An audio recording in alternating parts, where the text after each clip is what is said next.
Thank you very much, Mr Acting Deputy President.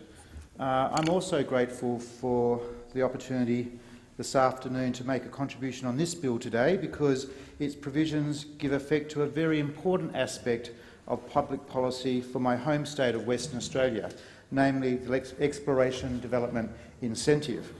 This is consistent with a promise the Coalition made to the 2013 federal election to provide an incentive to undertake exploration for mineral resources.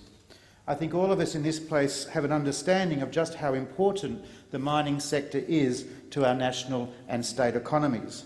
Although, of course, the Greens never miss an opportunity to try and damage that sector, and I note disappointingly that they will be opposing this legislation today. But together with the Labor Party, the Greens spent 6 years finding ways to frustrate Australia's mining and resources sector. Their showpiece, of course, was the shambolic, discredited and now thankfully abolished mining tax. Labor's mining tax failed to go close. Labor's mining tax failed to go close to raising Order. Senator Wong. Senator Wong. Order. Order. Senator Wong. Senator Wong. You've had your opportunity, and now Senator Smith has his opportunity. So I'll call Senator Smith. Thank you very much, Mr Acting Deputy President. I'm excited that the Leader of the Opposition in the Senate is paying such close attention to my speech this afternoon, and I look forward to her conversion. I look forward to her conversion as more of my evidence. Point of order. Point of order, Senator Wong.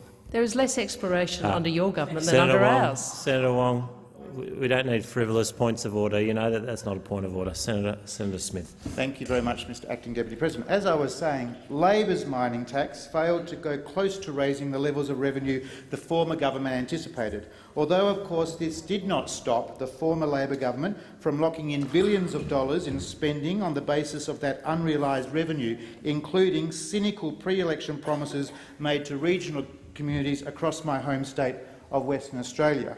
Labor made promises to regional communities that they would receive significant new infrastructure projects, all the while knowing that there was no money there to fund them. The cynicism was sickening. Abolishing the mining tax will save the budget around $50 billion over the next decade. The exploration development incentive contained in this bill is a recognition that mining is a capital-intensive undertaking.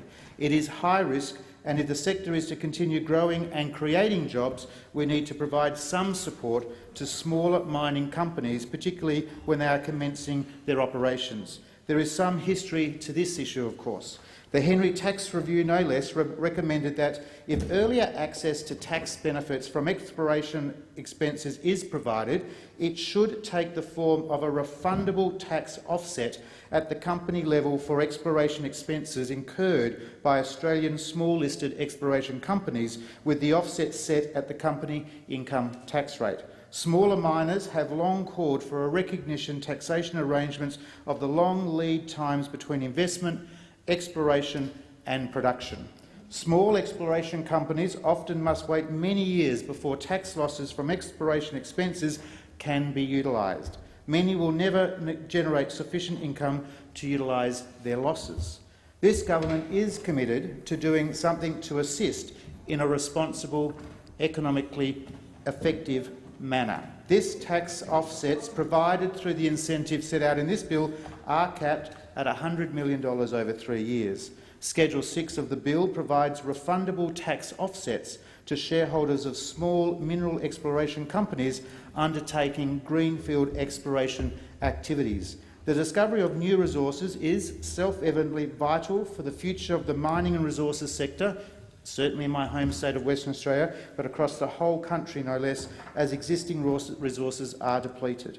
Exploration is high risk, but it can also be of very high reward in terms of job creation and in terms of revenue flowing to government through royalties.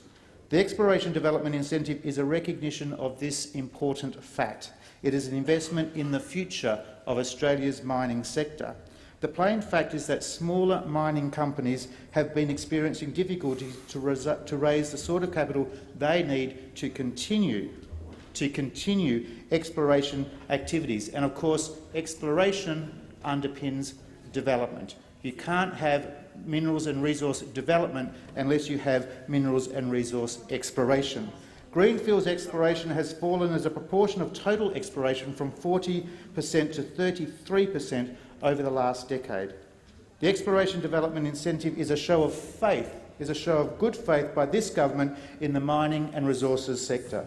We understand that our continued economic prosperity is dependent on the ability of smaller companies to make new mineral discoveries. I can't stress how important this commitment will be to my home state of Western Australia, and I'm pleased that it has been welcomed by the Association of Mining and Exploration Companies, who have noted this.